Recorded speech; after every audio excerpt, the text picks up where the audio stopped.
Well, good morning. This is Barry Odell with the Church of Christ at Mammoth Spring Facebook page. It's Monday morning, February 22nd, 2021. Hope everybody's doing well out there. We are working our way through Matthew's account of the life of Christ, and we are in Matthew chapter 26. Matthew chapter 26. We're going to start in verse 31 today, and again, getting close to the end of Christ's time on earth. We're a matter of hours from his crucifixion.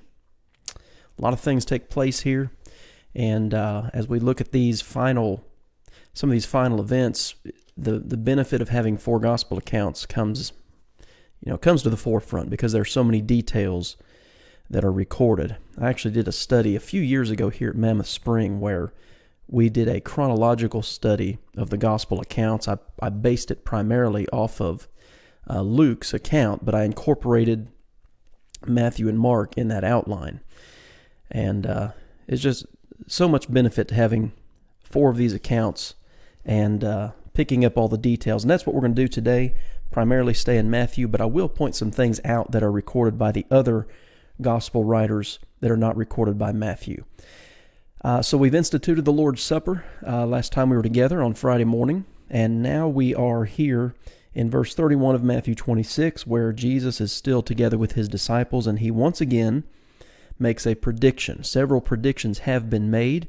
This one very specific in regard to Peter's upcoming denial of Christ. This is verses 31 through 35 of Matthew 26. All of you will be made to stumble because of me this night, for it is written, I will strike the shepherd, and the sheep of the flock will be scattered. This is prophecy number 19 that is specifically quoted from an Old Testament passage in Matthew's account, and this is a reference to Zechariah chapter 13 and verse 7. Strike the shepherd, and the sheep will be scattered. One thing that I've done in my Bible to help me as I study through the Gospels is this blank page. I've actually got... Let me get back here. I've actually got 2 pages that are blank between Malachi chapter 4 and Matthew chapter 1. So one thing that I have done is taken those blank pages to write down these prophecies. I've got Luke's written down, and I've got Matthew's written down. And again, this is based off of things that I've taught through over the last couple of years. Then I make notes in the margins of my Bible where these prophecies are fulfilled. That's always helpful to have. So he's going to be... the disciples are going to be scattered here shortly. And then he tells them, but after I have been raised, I will go before you into Galilee. So that is a prophecy, obviously, of his resurrection. You look at Matthew 28 and verse 16, and he tells them he's going to meet them somewhere after all of these events take place. Peter, as is often the case in the gospel accounts, when he hears something that maybe he doesn't quite fully comprehend or something he disagrees with, Peter's first response is to say something about it. And that's what he does here. His response, even if you are made to stumble, even if we are all made to stumble because of you, I will never be made to stumble. That's a pretty bold proclamation. You know, I would say it's easy for us who are sitting here 2,000 years later reading these accounts in a book to say, I can't believe Peter would say that. Well, we say that because we know the rest of the story. All right, we've read through the end of Matthew. We understand what's going on here. Peter's in the moment. Okay, Jesus has just told them, you all are gonna forsake me. This is a fulfillment of Old Testament prophecy. Peter, perhaps wanting to look good or something along those lines, no, Lord, they may, I never will. Assuredly I say to you that this night, before the rooster crows, you will deny me 3 times. And then, I think it's Mark who records it like this. Mark says that he more vehemently answered Christ. Now he's got some real passion in what he's saying here. Even if I have to die with you, I will not deny you. Well, again, we know the rest of the story. We've read the gospel accounts. Peter's in the moment here. Just like in the moment back in Matthew 16 where Jesus has just promised to build his church and he says, all right, we're going to Jerusalem and I'm going to die. Peter says, no, it's not going to happen that way. So Peter has this tendency to speak up out of an emotional response to something that he really doesn't comprehend. Getting all kinds of messages coming through. I forgot to mute my computer speaker. All right. So we have that exchange between Jesus and Peter. Now, they go out to the Garden of Gethsemane. Matthew 26, we're looking at verses 36 through 46, where he goes to pray in the Garden of Gethsemane. Gethsemane meaning press, the idea of a oil press, wine press, something along those lines. Sit here while I go and pray over there. And he took with him Peter and the two sons of Zebedee. That would be James and John. This is what is referred to as Jesus' inner circle. These are his, obviously he loves and is close to all of his apostles. But these three, for whatever reason, I don't think we're ever specifically told, but these three are his closest. These are the inner circle of his disciples. And he began to be sorrowful and deeply distressed, Matthew says. I want to show you something here just real quick in connection with this. It's over in Hebrews chapter 5, where the author of Hebrews is talking about the priesthood of Christ. And Hebrews 5 and verse 7 says of Jesus, who in the days of his flesh, when he had offered up prayers and supplications with vehement cries and tears to him who was able to save him from death, and was heard because of his godly fear. Hebrews 5 and verse 7 is a reference to what we're reading here today in Matthew chapter 26, that the vehement cries and tears. We have to understand, number one, Jesus knew what was getting ready to happen to him. The betrayal, the arrest, the beatings, the mocking, and the crucifixion and death ultimately. He understood all of that ahead of time.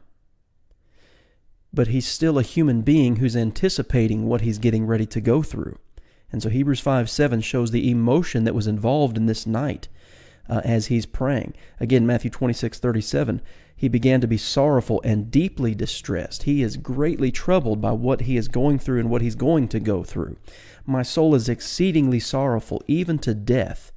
Talking to his three close friends here. Stay here and watch with me. He went a little farther and fell on his face. Luke, I think it's Luke, can't remember right now, but Mark or Luke tells us he went about a stone's throw away from these guys to pray. Oh, my Father, if it is possible, let this cup pass from me.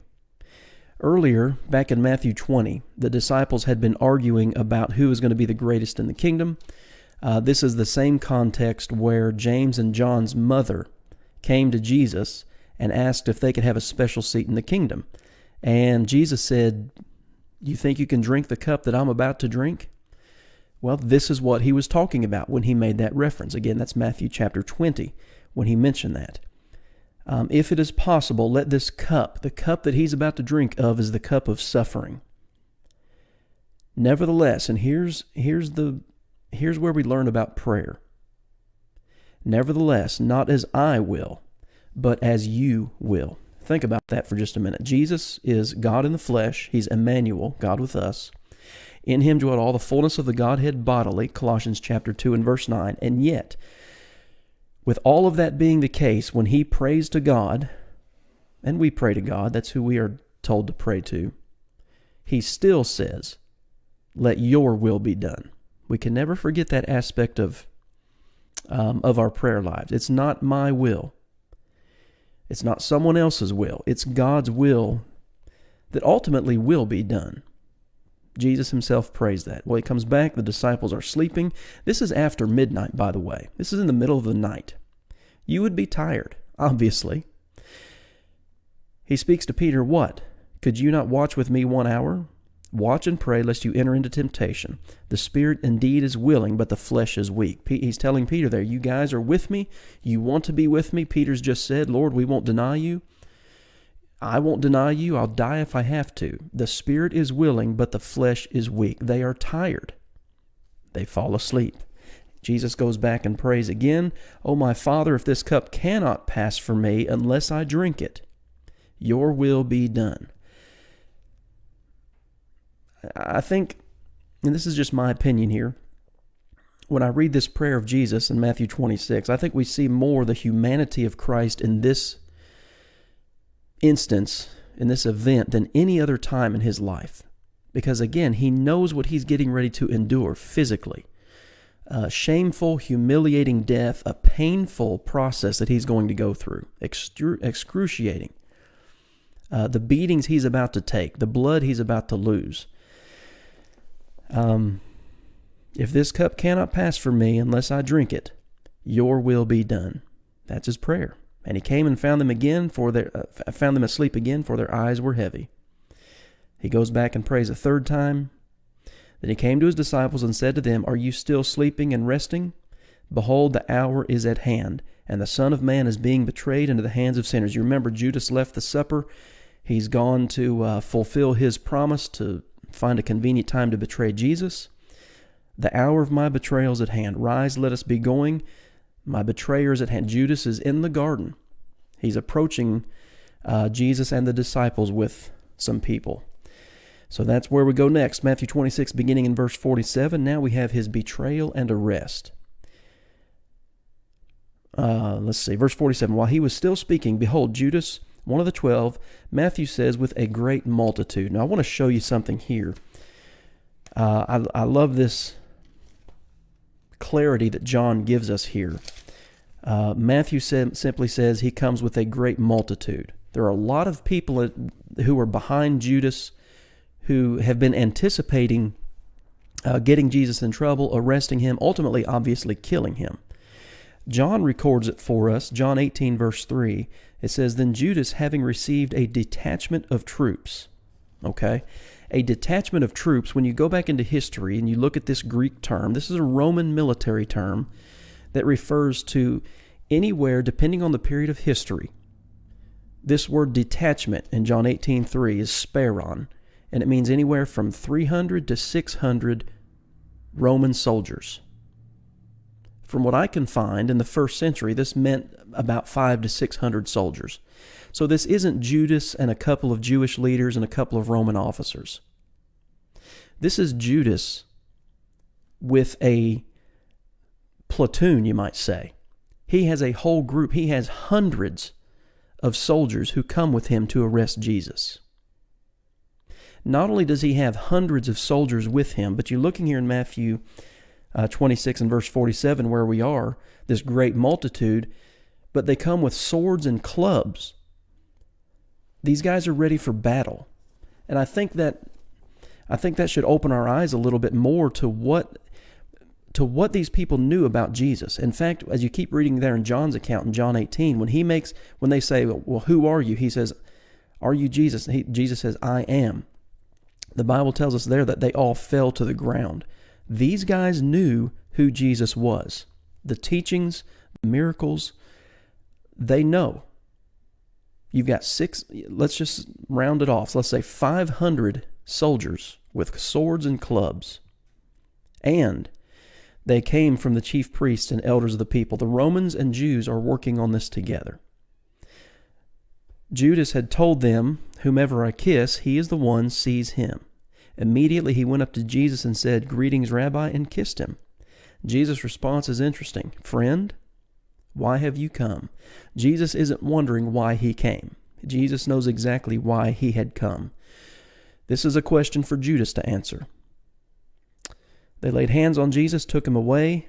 Matthew simply says, Suddenly one of those who were with Jesus stretched out his hand and drew his sword and struck a servant of the high priest and cut off his ear.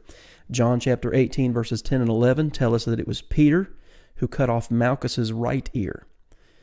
Again, the benefit of having 4 counts. Jesus tells him, Put your sword in its place, for all who take the sword will perish by the sword. This is not that Jesus didn't come here to start a war. That was not his purpose. He then says, Or do you not think that I cannot now pray my Father, and he would provide me with more than 12 legions of angels? I don't know how many of you have sung the song over the years called 10,000 Angels. He could have called 10,000 angels, it says, but he died alone for you and me. And that's a poetic way of phrasing it. A legion is anywhere from 3,000 to 6,000. So 12 legions times 3. On the low end, that's 36,000 angels. Okay, so the Bible in Hebrews chapter 12, for instance, talks about angels as an innumerable company. You can't count them all. They are at Jesus' disposal. But that's not the purpose. He didn't come to earth to display that, to display his power and his authority. He didn't come to earth to start a war. Peter, put your sword away. If I can be delivered from this, it would happen. Then he says in verse 54, how then could the scriptures be fulfilled that it must happen thus? If Peter, if you're to intervene and stop this, or if angels were to intervene, my mission couldn't be accomplished. That's not what we're doing. Now, other gospel writers, Luke tells us, for instance, that Jesus healed Malchus's ear. And that kind of makes me wonder, what did these guys think? They just saw Peter cut his ear off. And again, these are soldiers. They know battle. They know wounds. They know injuries and recovery. Peter cuts his ear off, and Jesus heals him, puts it back on. Something to think about. All of the prophecies are being fulfilled here, verse 56. Then all the disciples forsook him and fled. That's one of the prophecies that we mentioned earlier from verse 31. They all forsook him and fled.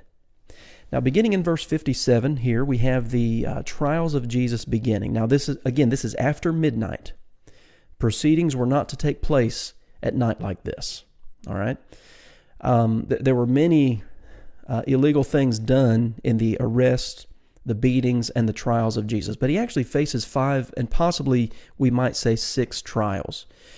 He faces 2 or 3 Jewish trials. He goes to the high priest first, Annas, according to John 18, and then he's taken to Caiaphas, and the Sanhedrin is there. Those are your 2 or 3 Jewish trials, and then he goes to Pilate, and then Pilate sends him to Herod, and then Herod sends him back to Pilate. This is all happening in the middle of the night. 5 or 6 different trials, and every time he's being beaten and mocked during all of these trials. So here we have him taken to the high priest Caiaphas.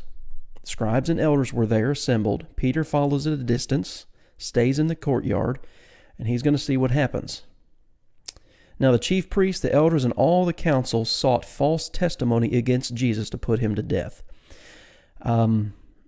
Each gospel writer records this, that people were lying about him.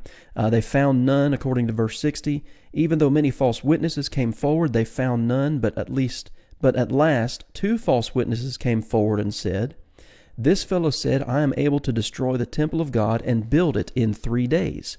Now Jesus did say that, didn't he? You read John chapter 2. But he wasn't talking about Solomon's temple that took 50 years to build. He was talking, or rather Herod's temple, he was talking about his body. He was talking about the resurrection. And so they misapplied, if you will, or misrepresented what he said here. So the high priest arose and said to him, "Do you answer nothing? What is it these men testify against you?" But Jesus kept silent, verse 63. And incidentally, that's a fulfillment of prophecy. When you go back to, let me do this real quick. You go back to Isaiah chapter 53. Oh, let me see here. Okay, Isaiah 53 and verse 7. He was oppressed and he was afflicted, yet he opened not his mouth. He was led as a lamb to the slaughter, and as a sheep before its shearers is silent, so he opened not his mouth. I mean, think about it. What would he say? Everybody's lying about him. People are being paid off here. The fix is in, as we say. What argument, what case could he make to free himself? Well, he couldn't. The deck is stacked against him. Connie, I don't know. I wondered how many soldiers converted after seeing Jesus heal his ear. It makes you think, doesn't it? Because it was one of those immediate, observable, and undeniable miracles that those soldiers witnessed. I put you under oath. Back to Matthew 26, verse 63. I put you under oath by the living God. Tell us if you are the Christ, the Son of God. Well, he's said it repeatedly. Not only has he said it, but as he says in John chapter 5, the works that I do, they bear witness. They testify to the fact that I am the Christ. So his response is, "It is as you said, nevertheless I say to you, hereafter you will see the Son of Man sitting at the right hand of the power and coming on the clouds of heaven." That might be a touch on what we studied in Matthew 24. Jerusalem's going to be destroyed and judged for their constant rejection of God and his prophets. Well, this is his priestly, or rather his kingly position. He's going to ascend to the Father and be at the Father's right hand. Well, that statement that he makes there in verse 64, obviously, the high priest tears his clothes. It sets them off. This is blasphemy in the highest form. He's spoken blasphemy. What further need do we have of witnesses? Well, the witnesses you have are false. They're liars. It doesn't matter. You've heard his blasphemy. What do you think? Well, we think he's worthy of death. Now notice Matthew 26:67. Then they spat in his face and beat him, and others struck him with the palms of their hands. I want to point something out to you here that this language bears out, more so in the Greek than it does the English. Each one of these are written in the active voice. In other words, these are ongoing things. They were spitting in his face. They were beating him. That word beating there in verse 67 in the Greek, it's the closed fist. So they're punching him in the face. They're spitting on him. They're beating him, and others are slapping him. Open hand slap. Ongoing. You've got hundreds of soldiers who have surrounded him. You've got the Jewish leadership who are doing this to him. Not only are they beating him physically, but then they're saying, all right, tell us who did that. Prophesy to us, Christ. Who is the one who struck you? So they're mocking him too. He went through all of this for me. And he went through all of this for you. This is why he came here. This is why he told Peter, put your sword up. I could have 72,000 angels right now get me out of this. But that's not what's going to happen. So Peter followed at a distance, remember. We read that back in verse 58. Now the scene turns back to Peter. Peter sat outside in the courtyard, and a servant girl came to him saying, you were with him, with Jesus of Galilee. Here's denial number 1. I do not know what you are saying.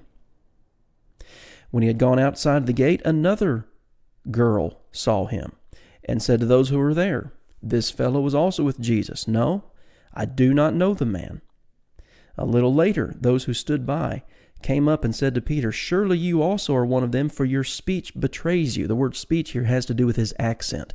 They know where Jesus is from, and based on his accent, they know where Peter's from. You know him. Peter began to curse and swear.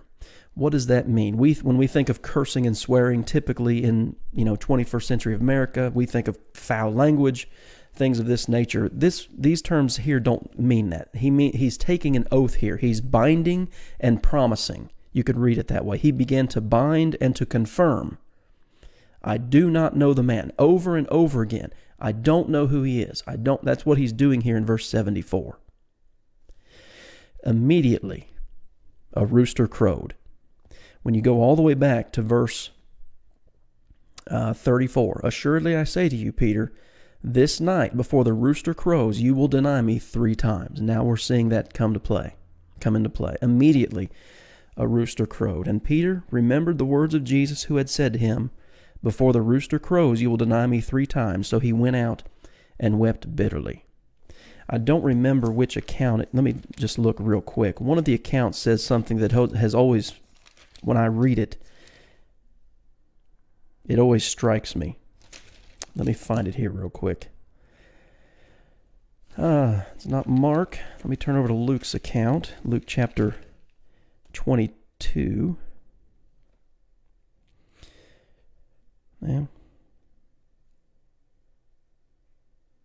Yeah, here it is. This one has always hit me. Luke 22 and verse 60. But Peter said, man, I do not know what you are saying. Immediately while he was still speaking, the rooster crowed. Verse 61, and the Lord turned and looked at Peter. Think about that. Maybe Peter thinks, well, Jesus doesn't know I'm following him at a distance. Jesus knew he was there. And when that rooster crowed, he turned and looked at Peter. That's, like I said, that has always just kind of hit me, wondering what was going through Peter's mind, what the look on Jesus' face was. His face at that point in time was probably unrecognizable. He's been punched and slapped in the face by so many people repeatedly. His face, his eyes, everything's probably swollen up, bloody nose, bloody lips, torn to pieces, and he still turns and looks at Peter. Peter is never the same after this night, particularly after the resurrection. This changes him forever. So that's Matthew chapter 26. When we get into chapter 27 tomorrow, we're going to get back to Judas. Peter and Judas both do terrible things. Peter denies, Judas betrays. But their reaction following those events shows what kind of people they are. So we'll hit that tomorrow. All right, I don't see any questions or comments. I see we've had pretty good numbers today. Appreciate y'all being on here today. If you have any further questions or comments after the stream is over, you can still access the comment section here. Thanks for watching today. Always like and share our videos. Get our content out there. If you have somebody who'd like to do this who doesn't do Facebook, send them over to our YouTube channel, Mammoth Spring Church of Christ. All this content is uploaded there. Connie, if you've seen The Passion, it will affect. Yeah, the movie The Passion of Christ, produced by Mel Gibson quite a few years ago. That's probably the most accurate. There are still some issues with it, but it's probably the most accurate depiction of what he went through physically of any movie that's ever been made about it. I recommend it. Okay, guys, appreciate you being on here today. Hope you have a good day, and I plan on seeing you here tomorrow at 11 o'clock, and we'll start in Matthew chapter 27. Have a good day.